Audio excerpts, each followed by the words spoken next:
Good morning, good afternoon, buongiorno, buon pomeriggio. Welcome to our last, but not least, of course, book and today also DVD presentation.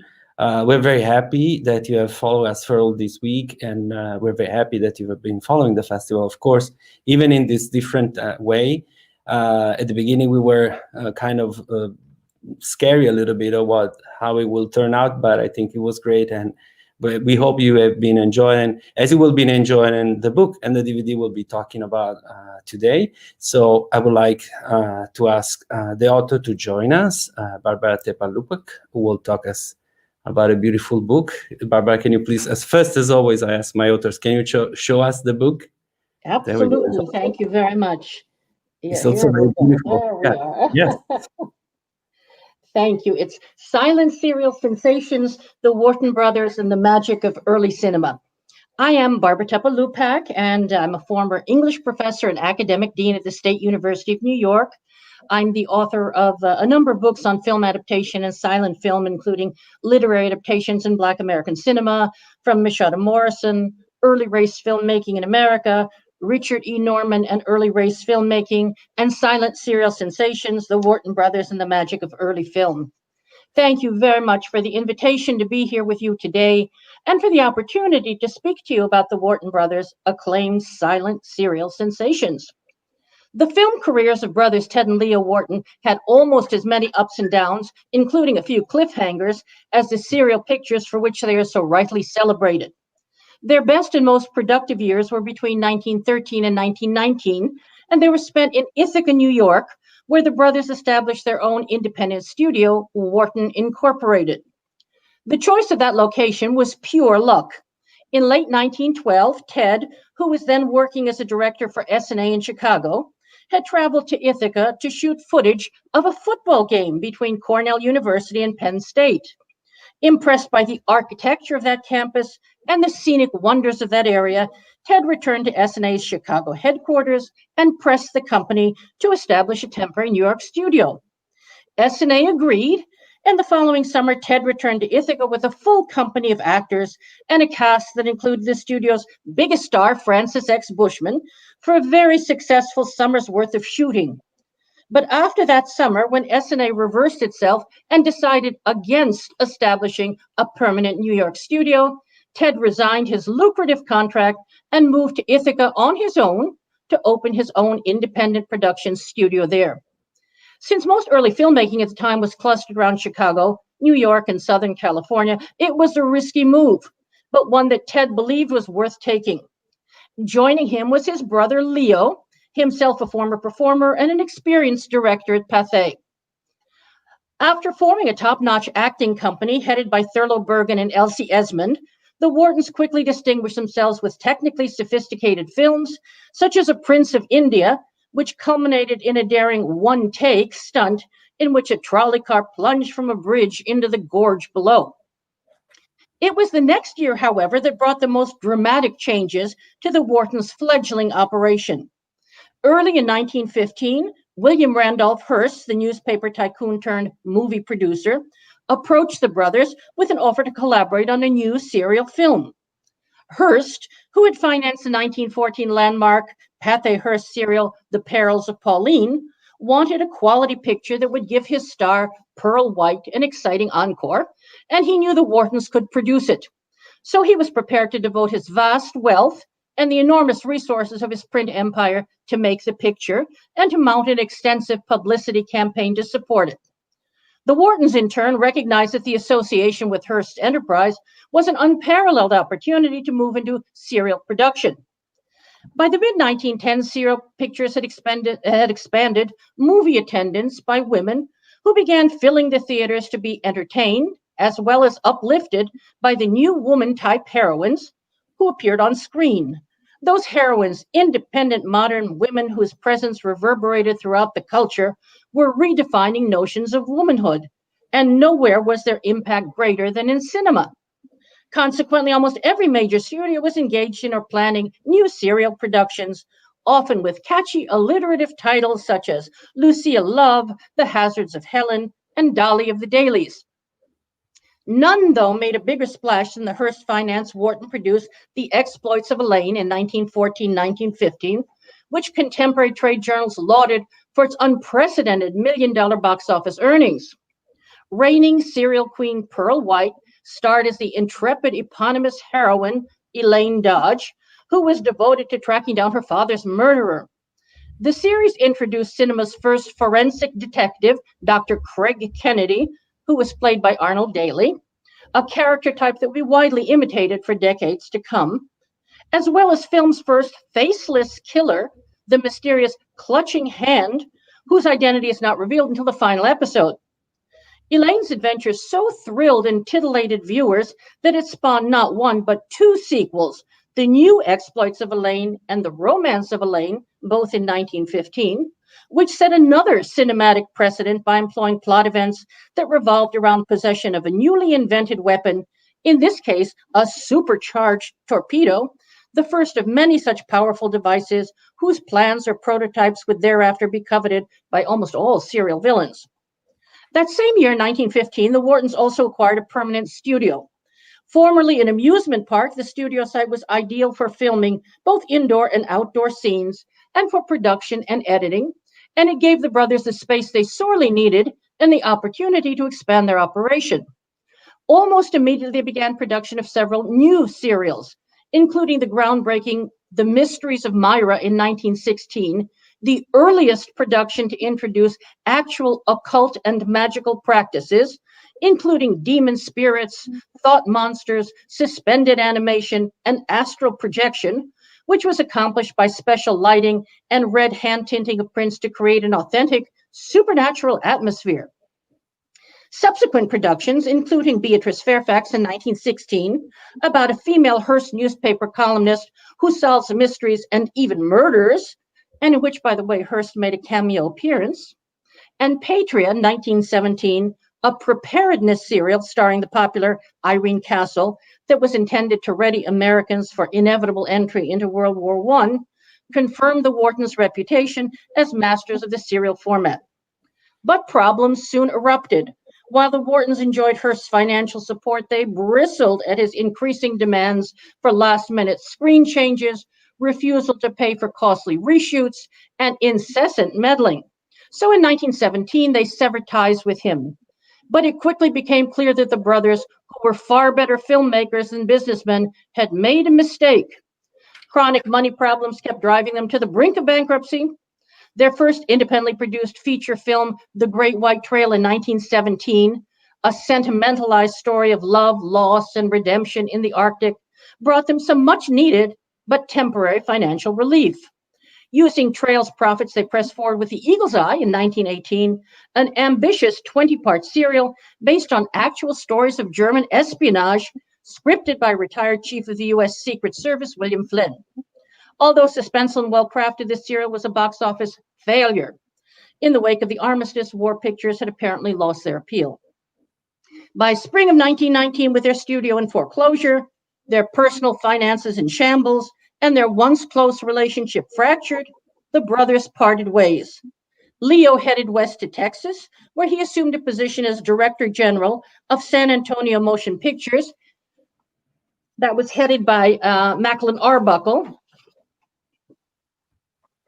And Macklin Arbuckle was the cousin of actor and the comedian Fatty Arbuckle, which produced 4 utterly forgettable films before folding in 1923.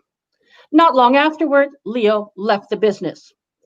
After Leo's departure, Ted remained in Ithaca for a while, where he undertook, although never completed, a detective serial called The Crooked Dagger. Disappointed, he left New York for Santa Cruz, California, where he attempted to establish a new studio. And when that failed, ultimately to Hollywood, where he worked as a screenwriter and director for various studios, but achieved little personal distinction and success. In 1931, 4 years after Leo's death, Ted Wharton died broke, his early work forgotten.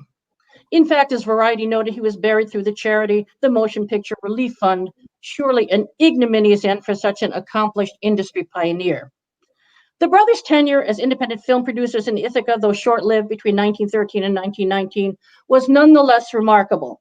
At their Wharton studio, one of the most successful and one of the first independent regional film companies, they redefined the serial motion picture and defined most of its conventions. Embracing technological and scientific innovations, they developed sophisticated techniques and interwove contemporary events into their progressive storylines. And they incorporated numerous special effects and thrilling stunts, including cliffhangers shot on actual cliffs and gorges around Ithaca. Their pictures, by their own account, between 600 and 700 over the course of their careers, showcased well-known contemporary performers from Francis X. Bushman to Pearl White and Irene Castle. And other productions of theirs featured actors who would go on to find fame in Hollywood sound films, actors such as Lionel Barrymore, Warner Olin, and Oliver Hardy, who was then called Babe Hardy, and whom you will see more of tomorrow in the Laurel and Hardy films being exhibited at the festival.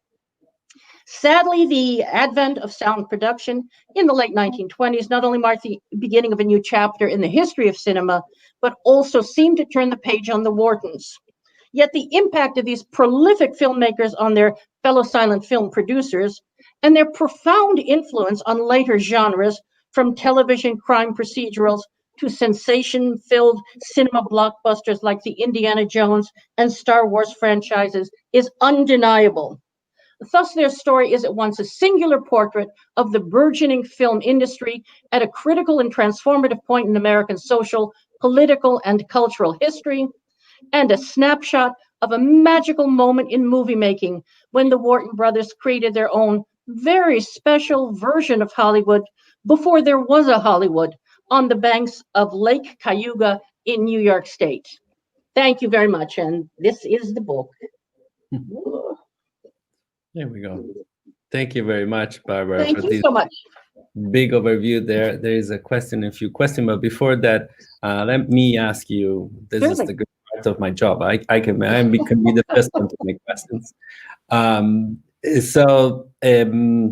There is so many things, but as a first things, so in the overview, it is clear that what the Wharton brothers did was something exceptional in many sense, but they were not coming from nothing. So the early part of the beginning of the book devote a few chapters to that, and there is few movies there also quoted there. Between that, I mean, in their first having idea of establishing something in Ithaca, it took them few steps before that was achieved. So I don't know if you can go into details what ultimately they have some bonding, some obligation that they have to fulfill before they were able to be more independent or more close to what was their project.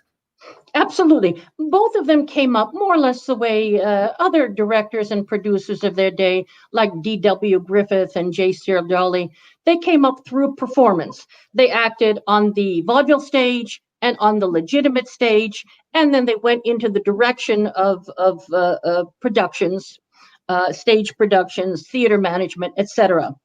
It was Ted, actually, who went into the movie business first, and that was around 1907. He began work for Edison, and he worked for Edison for about a year. And from there, he moved to Calum in 1908, and he established the first indoor studio for Calum. About a year or 2 years later, he moved to Pathé Frères in 1910, and he established the first American studio for Pathé Frères. From there, in about late 1910, 1911, he went to S&A in Chicago, and that's where he had the bulk of his early films were produced for S&A.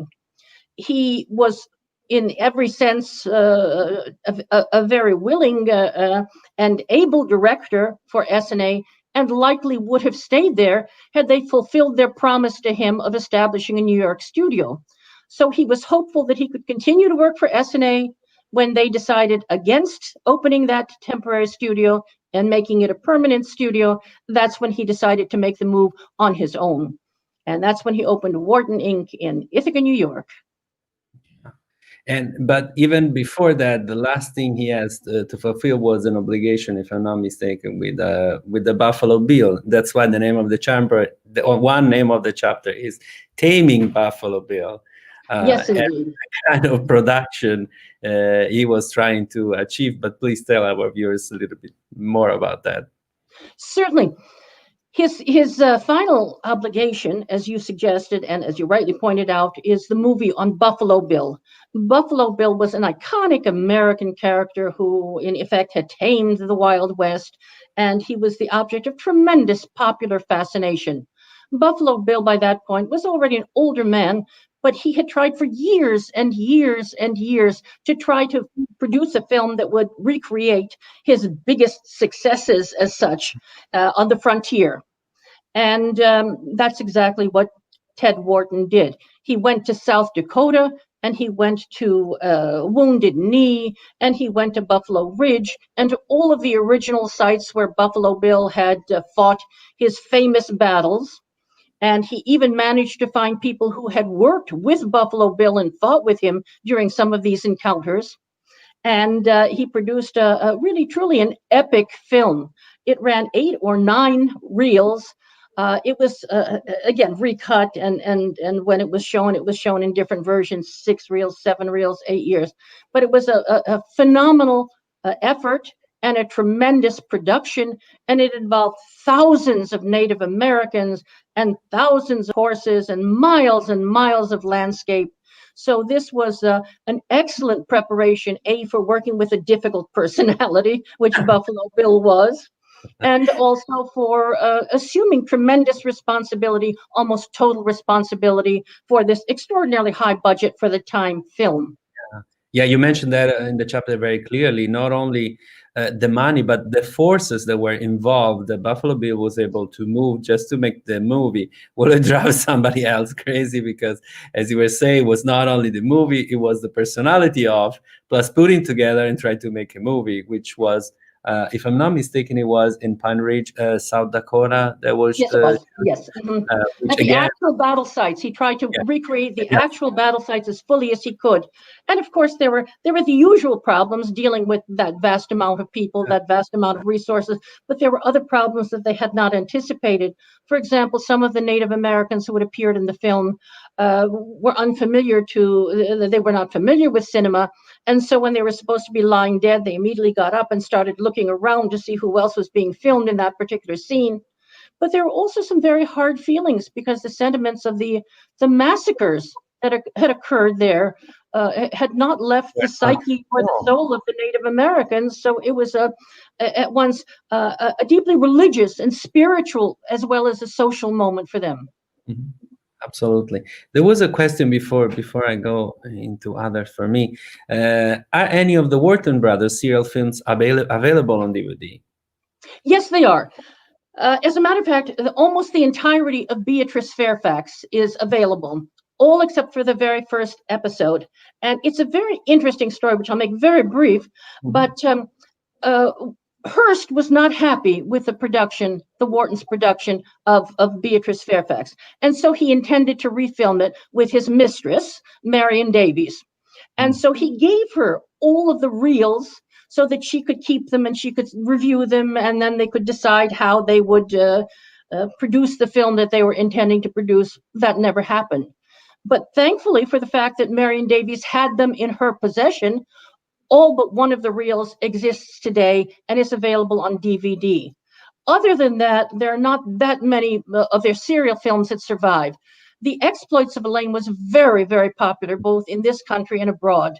So different reels have shown up in different places, and almost the entirety of The Exploits of Elaine, the first sequence of that serial, is available on DVD.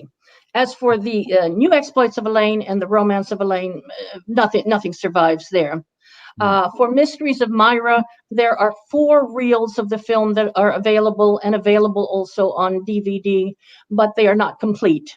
And the places where there's film missing, footage missing, the creators have tried to substitute some stills. But again, it's only a partial presentation of what was supposed to be the Mysteries of Myra.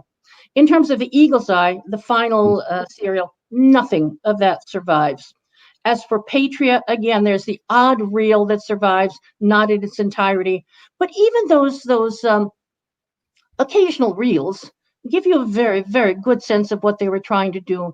And they give you a wonderful sense of the innovation and the scientific and technological innovations that they introduced.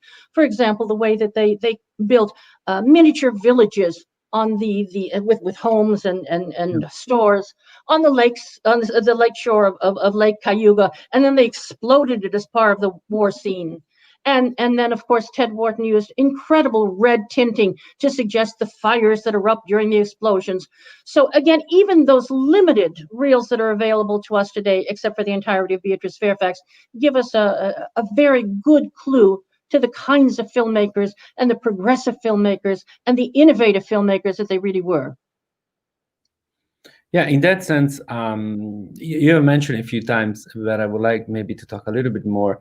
The serial, as we now know, of course, now we know, and it's different to be judging from this side of the history, but it's not only the kind that we're producing, of course, it were involving not only stunts, but whatever was very creative in that sense. And as you were mentioning, not only creative but technical, very new and difficult to achieve in that sense. And in many parts of the book, you mentioned that how it was it cost important things for them. And could it be also why they got so much financial trouble because of the way they were thinking the production should have been and the effects, of course? Oh, I think you're right on target. Absolutely. They had very, very high hopes, and they had very interesting scientific and technical aspirations, many of which they were able to achieve. Some of them they were not able to achieve. They were not particularly good businessmen, and they did not manage their finances particularly well. And this was not so much of a problem when they were being funded by William Randolph Hearst, whose resources were, for the most part, unlimited. But even he became a bit obstreperous and cranky, and he decided that he wanted to intervene and he wanted to interject different scenes that they simply were not able to produce. And serials were produced from a week-to-week basis. And he wanted at one particular point to change the script that they had written for the following week and to film it all on an ocean liner, which was simply, well, perhaps not impossible, but very unlikely. And then at some particular point, when they finally decided that they had had enough and Hearst had had enough, and they parted ways, they were no longer able to engage in the fullest expression of some of these special stunts. Now, this one that you have on screen is very interesting because that's an actual streetcar, trolley car from New York City. And they managed to bring it all the way up to Ithaca. And then they pulled it to the front, and then they pulled it back to give the sensation of the movement, and then they sent it forward, and it went ripping through and crashing through the bridge and into the gorge below. So that was clearly one take. If that had not been successful, that would have been the end of that stunt, and that would have been the end of that particular film. Isn't that incredible? I mean, just that scene and knowing not only the shoot, what they were thinking, but where they were thinking to do it. I mean, for our viewers, maybe they're not familiar with upstate New York. I am a very teeny bit. I know how nature-wise there is a lot to see and gorge and let's say valley and a lot. So do you think that was one of the reasons why they felt so much in love and decided to create there? They felt there was nature handy to, let's say, to what they were having in mind for the movies. Absolutely. Again, I think that you've hit the nail on the head. The natural beauty of the Ithaca area and upstate New York is just absolutely phenomenal. And it has almost every kind of landscape that you would want. It has hills, it has gorges, it has beautiful trees, it has lakes and other waterways. And it's just simply a very, very, very beautiful area to explore. They also did a lot of their filming on and around Cornell University. And if you're familiar with that, that's a distinguished American university, and it has a phenomenally beautiful campus. And in addition to having a phenomenally beautiful campus, it has a lot of fraternity houses and museums. And so they were able to use the resources of Cornell University. They filmed at some of the fraternity houses.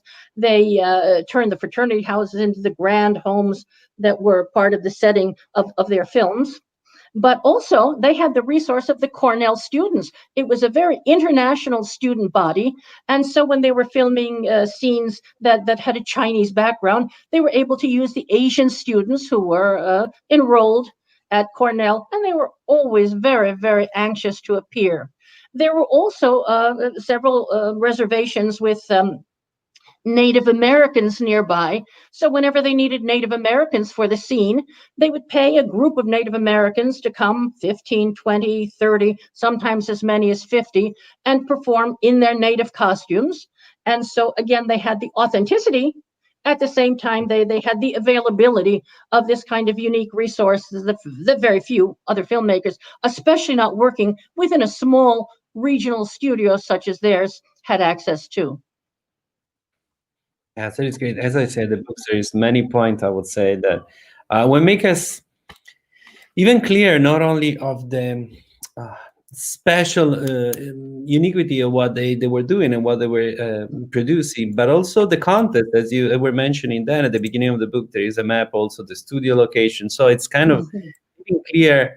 It is similar to the book that we were talking in yesterday about the Detroit movie making. It's not also important at this point, I would say, in research especially, but in this book it's particularly lovely, I would say, to have a full idea of what's going on, why was happening that things there, because it would definitely be, again, on our eyes of today as 2020, a little bit different to believe. How could it be the Hollywood in Ithaca? But then again, we have to understand exactly all the points that you are making now. And in that sense, I would like to talk before we finish, as maybe last question or last comment, would it be about the serials and the fact that they were very effective in the production, they were very successful in what they were doing. Do you think, how do they have codified this? I mean, it was clear that the serials were coming from printing first. They were very famous in printing, and it's been even for, I wouldn't say for a century, but it was quite a while since, well, actually from the feuilleton and so on. So on that, we have it very clear. But the transition from print to film, as in the case also it was done even later, it was not that easy and simple. So what do you think were their main points that make them sure of what they're doing, but also famous and successful in something that could be not necessarily successful? Transitioning serials to films could be a disaster. One of the things is they had both worked in New York. And when they worked in New York, they had worked with prominent actors on the stage. And they had worked with playwrights as well. So they were familiar with a lot of the literature. And when they went in, well, for example, the one that you're showing, The Exploits of Elaine, that was a very, very famous detective and mystery serial that they were drawing from, that was in print, and they converted it beautifully to the serial format.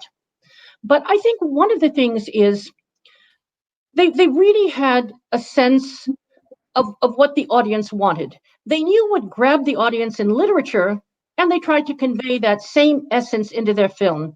One of the things that they did spectacularly was they emphasized the role of woman. Many of the like The Exploits of Elaine, but many of the other serials focus on female characters. And that was something that was just coming into vogue into literature, but it was even more prominent when they used those kinds of characters on film.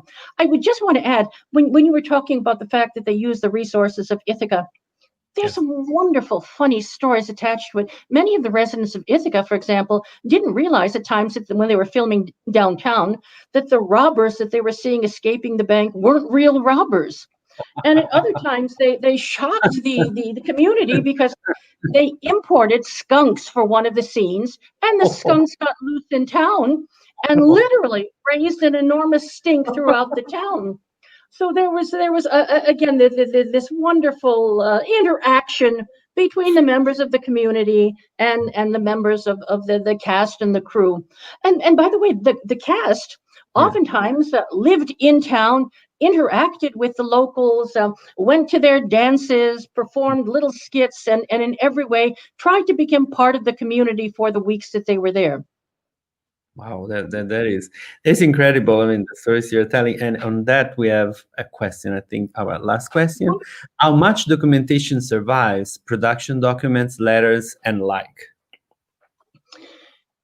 Fortunately, at Cornell University in the Rare Book Library, virtually, I don't want to say all, but the preponderance of their business correspondence survives.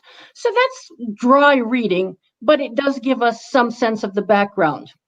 Because there were so many people who continued to live in Ithaca, for example, Irene Castle, after her husband Vernon Castle was killed, married a businessman in Ithaca and lived in Ithaca for a number of years. So a lot of the people became familiar with Irene Castle. They had photographs of her. They shared photographic stills from some of the motion pictures. And also, as I mentioned, the members of the community oftentimes acted in the films as well. And so they had their own photographs that they were able to share and ultimately to donate to Cornell. So the photographic record is fairly good. I actually, among the business records, was able to find a couple of scripts for some of the films, which was a rarity and a remarkable surprise for me. As for the actual correspondence, really very little survives apart from the increasingly, if you will, obnoxious letters between Hearst and the Whartons, which had a business impact rather than a personal impact. So it would have been nice to have been able to draw more fully on their personal letters. But I was very fortunate because I was able to get in touch with a relative of the Whartons, and she was able to supply me with information about their backgrounds and their likes and their dislikes, and about the wife that one of the brothers didn't talk about because he had been married before he married his second wife. So that kind of I don't want to say gossipy, but certainly fascinating information. Some of it was available, but not nearly as much as I would have liked. I think our viewers got the idea of also what's the one of the most beautiful part of the books is that you're not only doing the research, you're not only telling a story, you're giving us interesting and on a point fact, not in a gossipy way, but in things that can be amusing in a way, but also give us real information and the sense of what it means to be building such studios in a city upstate New York. So there's many things that will make this story very, very interesting, and that's why we're so happy to have you here. Well, thank you so much, and I very much appreciate your kind words. And what I would also like to suggest to people who might be watching, who knows how many of these stories remain hidden? It's just happenstance that I was able to locate this particular studio and these particular resources. And I'm really sure that in a variety of different cities and communities throughout this country, there are similar resources that are available. And I hope that people begin to explore them and contribute to our knowledge of American social and cinema history. So again, I thank you so much for the opportunity to be here today and for the opportunity to speak about the Wharton brothers, who are one of my favorite groups of filmmakers. So thank you again.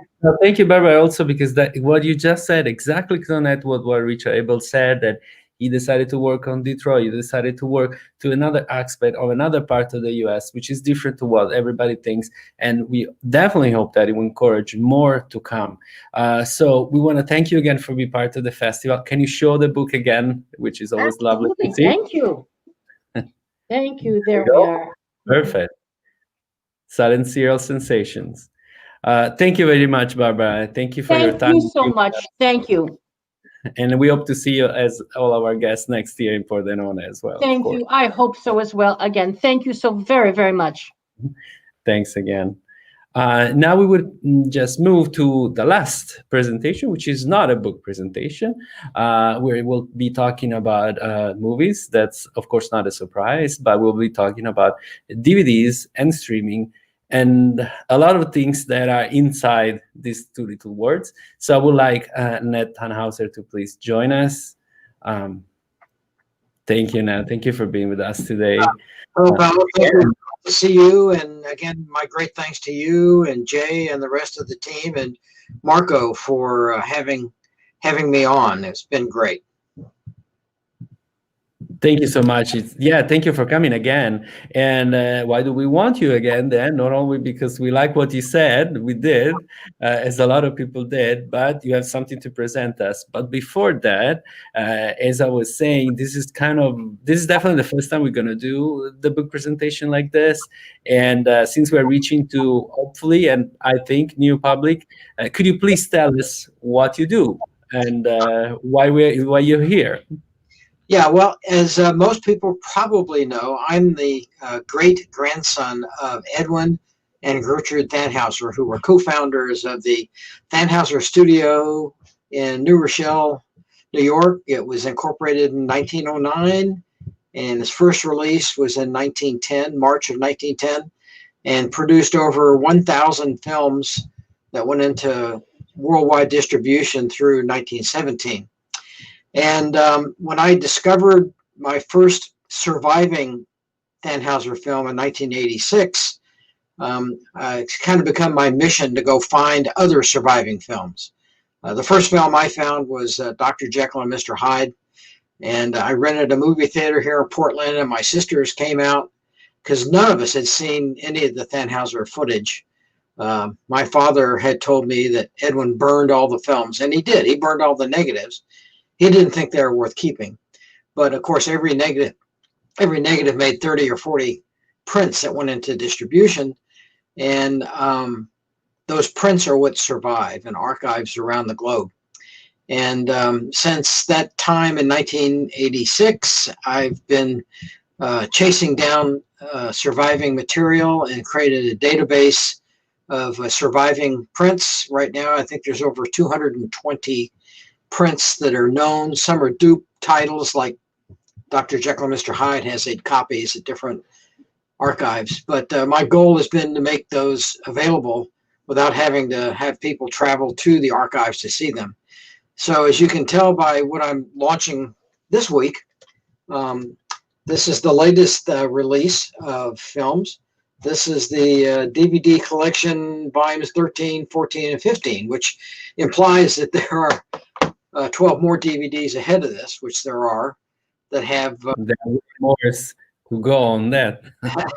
And then that's why we want you here, because we will of course talk about these 2 titles. First, we want to show your beautiful webpage because it's so rich. There's Thank you. way more than just DVDs and movies, and you see what it is beyond what means, and that was a discussion we had in Collegium a few days ago. Exactly, everyone liked the glamour of being able to show a DVD and screening, but as we know in archive, there is so much work behind that, and that's why I really like your page. There is so much more to be seen.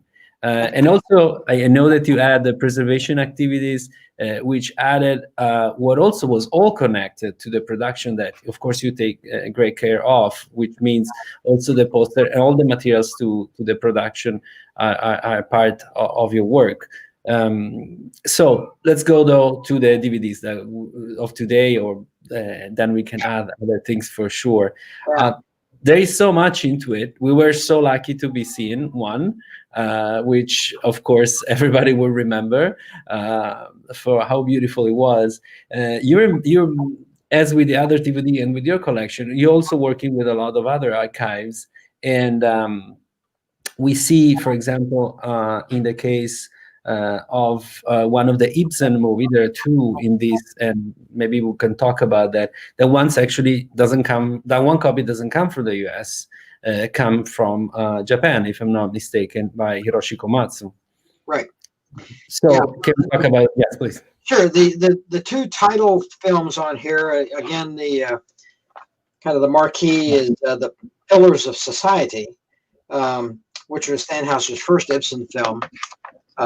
Edwin and Gertrude were very knowledgeable from putting on classic plays when they were running a live theater back in Milwaukee, Wisconsin. Edwin and Gertrude both came from a background on the stage, and they really liked and embraced classic films. They did a lot, like David Copperfield is one of the films that they did. David Copperfield luckily survives from an Italian archive. Yeah.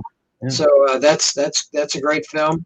So they like that. So they embraced the Ibsen films, and the first one that they did was Pillars of Society, which comes from George Eastman House. They were gracious enough to let me make a copy, and that's kind of the headliner film.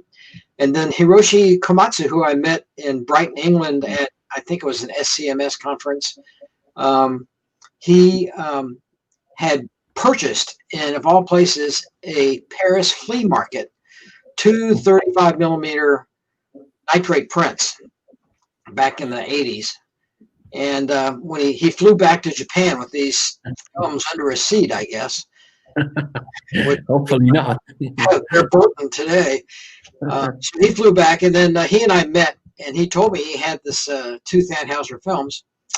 One was A Doll's House, which is the second Ibsen film, Yes. which is my favorite of the 2 Ibsen films. And then he also had another film. I'm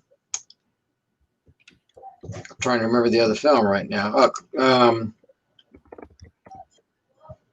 Well, there's another film that I tried to, but I can't remember. But we will find it. Yeah. But both of those films that he made available to me are on this collection. There's 19 films on here, and all the other DVDs that I've made available. For example, here's a bunch of films from Thanhouser films from the Eye Film Museum. Very generous to let him have access to those. And then, of course, working with the Library of Congress, there's another one here with another classic film, The Picture of Dorian Gray, which was a great hit in the day, and it's a wonderful film. One of the things that makes the Ibsen films really stand out on this collection is a commentary track by Erik Frisvold Hassan from the Norwegian library, and he gives an optional commentary track both on the DVD and online if you want to stream it, where he gives you some background on Thanhouser's realization of the story on the screen. Of course, he has to take they had to take the film and make it fit in one reel, 1,000 feet, so it runs 10 to 12 to 13 minutes to tell this entire complex story. Maybe you can watch a trailer of that whenever Marco is ready for. Sure. I think it would be very nice. In a few seconds. Yes, and as you were saying, here. Yeah. So here we can see a little bit of the Pillars of Society. There's about 5 seconds on each one. This is the interior of the house. And then here's A Doll's House. That's the opening scene where they're brought together. Another film is The Austin Flood, which is a documentary from Austin, Pennsylvania, when a dam burst and wiped out the entire town. Another one of my favorites is The Star of the Sideshow, where little Marie Eline on the right there falls in love with a 7-foot giant as part of the sideshow. The Girl of the Grove stars our favorite actress, Thanhouser, Florence Labadie. And then the classic story of Jack and the Beanstalk from 1913. Here you see little Jack with the giant in the background taking the chicken that laid the golden egg. And then my favorite on this collection is this comedy Toodles, Tom and Trouble, which screened on Monday is when the lights are low. Another comedy is John T. Rocks and the Flivver, which is this story about a man, the richest man in the world, supposedly, to ride in the car. And then there's another comedy called The Guiders. So those are just some highlights of the films. There's 19 films on the DVD, and that brings the total number of Thanhouser films available to 96. So far, I found, like I said, over 220 surviving prints, and 96 are now available for people to watch either on DVD for purchase or many of them online.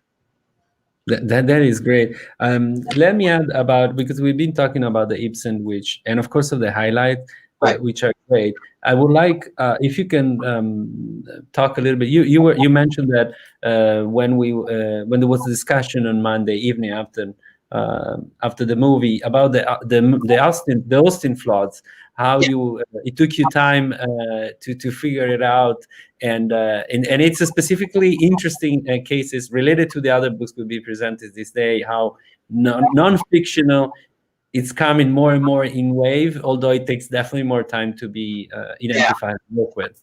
Well, the Austin Flood film was a rarity for the Thanhouser company. They were within a half a day's train ride in New Rochelle from Austin, Pennsylvania. And when they heard the news that the dam had burst on September 30th, on October 1st, they sent a film crew that shot like 2,000 feet of film. And the following Monday, they had 750 feet cut into documentary style account of the devastation that the dam caused. And this film, I noticed 20 or 30 years ago when I was doing my research at the Library of Congress, that there was this film called The Austin Flood. I kept thinking of Austin, Texas, and didn't know that Austin had a flood. They got a lot of water down there, but it wasn't until about a year and a half ago when, or 2 years ago, when I was in Amsterdam at the Orphans Film Symposium, and Dan Strebel said that the next theme was going to be for orphans was going to be water, climate, and migration. And I said, oh, I know a film that has water in it, The Austin Flood. And so that launched me on a research project to go figure out what the Austin Flood was all about. And again, I had known about this film for 20 or 30 years, and I finally was able to get a copy from Library of Congress, and was astonished at the clarity of the film and the devastation that this dam had caused, and the total incompetence of the people that built it. That was built by a paper lumber baron to hold back water to allow his mill to make paper, and he took shortcuts and ignored the advice of his engineers to add some footing to the dam, and had a big rain, of course, and then 250 million gallons of water flooded the city and killed over 75 people. It's astonishing because just exactly what you were saying, how that movie was in the back of your mind, but it came up by an idea, and then you were able to research it and make it even exactly to the point, which means it was a man-caused disaster, and we have a register of that, and it's, of course, it's been almost a century that we can see it. So in that sense, it takes another twist and value. But as many things as we keep on saying also in this book presentation, but at the festival, you never know what can happen with the research, first of all, and secondly, even if you have all the time in the world, sometimes you just need the right moment and click to be able to do this kind of research specifically, but findings, I would say. Another things that I was looking to the list. I don't have the DVDs, but I will soon get it. And we were discussing about streaming and DVD, but we will go back to that. Is that there are Easter eggs, so making even more fun for us crazy ones who love DVDs. Can you talk us a little bit about that? I'm sorry, I didn't quite understand. The Easter eggs in the DVDs. The Easter eggs. Yes. Yeah, there's an Easter egg on there. One of the films I received from the Library of Congress is called Cupid the Conqueror. And I was kind of late in the process, and I needed some music for it. I had commissioned numerous film accompanist. Stephen Horn did the two Ibsen films, and one of my collaborators, Nathan Avakian, had done some, and then Ben Modell had done the majority of these. But I had this film, and I had some room on the disc, and I said, wouldn't it be nice to kind of do if you will, crowdsource, get some music for Cupid the Conqueror. So I put out a competition request for send me your composition, and turned out I had two great entries, and I put both of those on the DVD. And there is an Easter egg on DVD number 13 that if you click on it, it'll take you to a page, and that page will have the two films, the one film with two different soundtracks by two composers that randomly showed up and entered my competition. And both of the compositions are great, and they're both available on that online page. And you can watch those at no fee. Those are provided on the online page gratis. So in the film, The Cube of the Conqueror is very cute, where little Marie Eline plays Cupid and brings together some lovers. And it's a great little story. This sounds great, and that's Easter eggs and Easter eggs. That's wonderful. Yeah. We have a question before I proceed with more. Betsy J. Green said, was the Austin flood footage ever incorporated as part of another narrative movie? Not as part of a narrative movie. There was a documentary that was done by a professor at University of Pennsylvania, and I got a copy of that.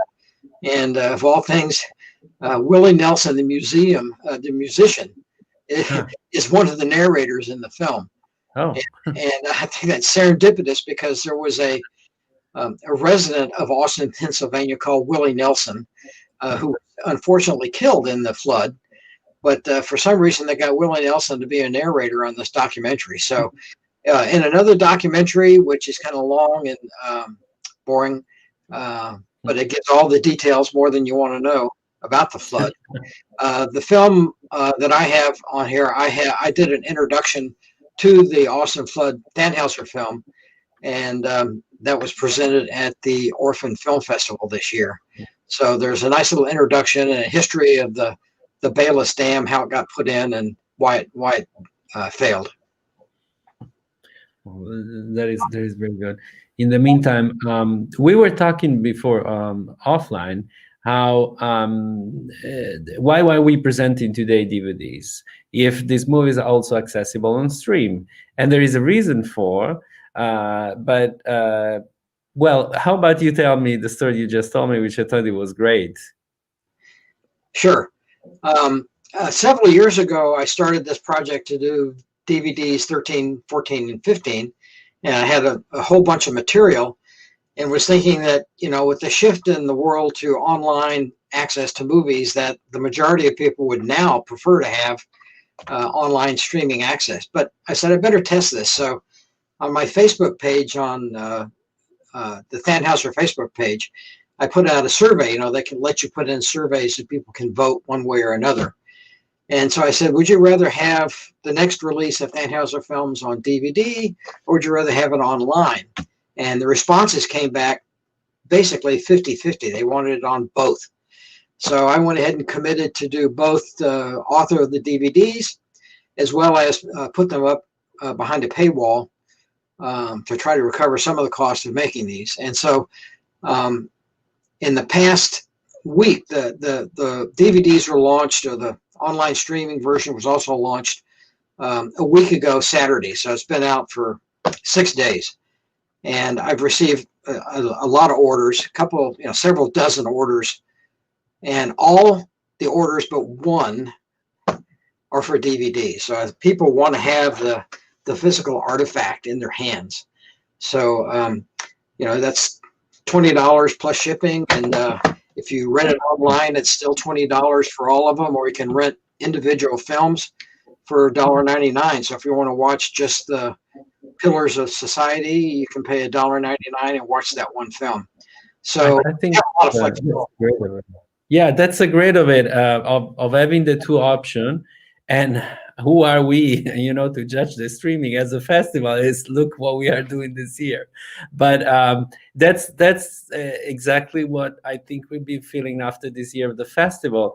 The option to having the streaming will attract somebody who, as you said, can just want to watch my one movie, maybe the Austin Flood or all the others. The Ibsen ones, of course, are beautiful, but not only.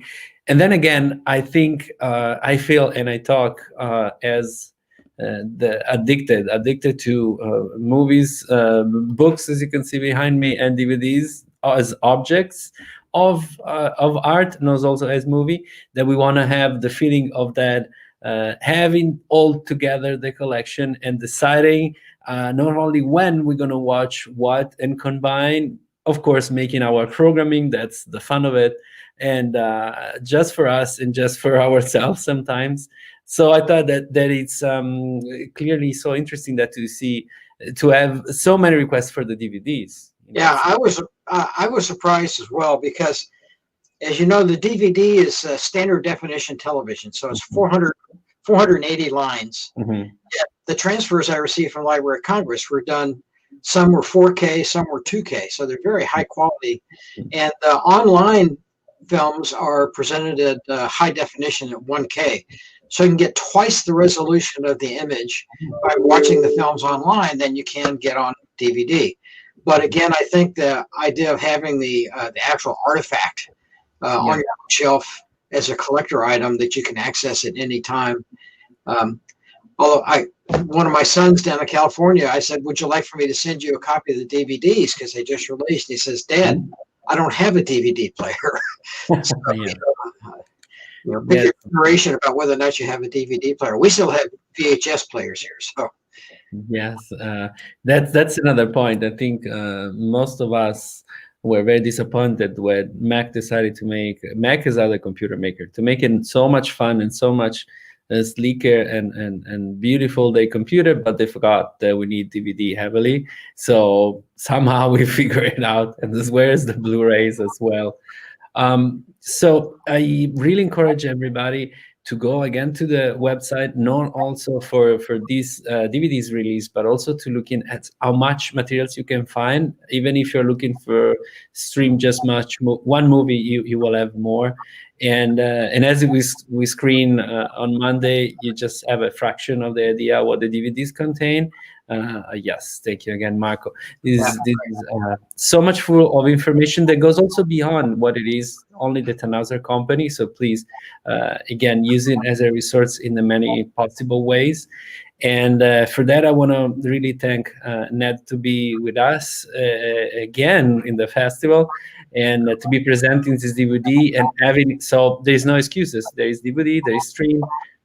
You have everybody has all the possibility to be watching, and this is great, as well as we were talking on the previous book of not always we have that kind of luck and chance, and that's beautiful. So thank you very much for your work, Ned, and to be presenting with us the DVDs.